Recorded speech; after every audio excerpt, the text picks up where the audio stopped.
I talk about the 3 series that we did as sort of like sitcom A, sitcom B, and sitcom C. Sitcom A, Frasier, was the one that you could do no wrong, that you, from the moment you thought of it, it just, everything fell into place easily, and it was a critical and rating success from the minute it hit the ground. Sitcom B is Wings, which ended up being a success, but it was just a struggle every step of the way. And then sitcom C, which was Encore Encore, which was just, despite brilliant cast and brilliant writers and really good direction and set, it just could not make it work no matter what you did. So, but Wings was starting with the fact of having to write 2 pilots for it. Then we set out to do the casting, and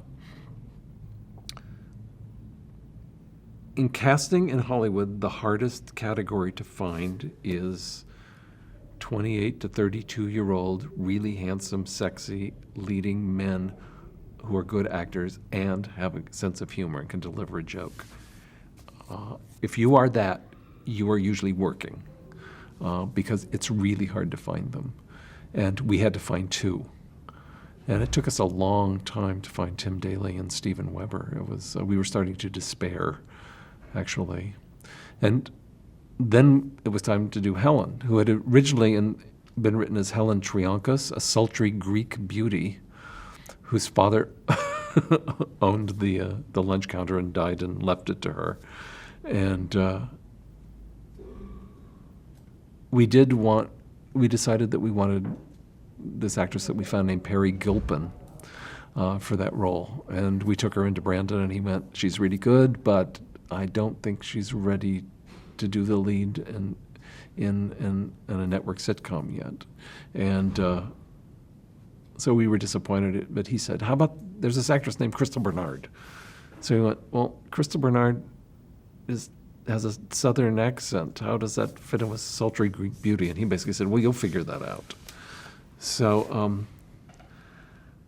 we met Crystal, and interestingly enough, she came in after having almost died from carbon monoxide poisoning in a trailer of a show that she was working on.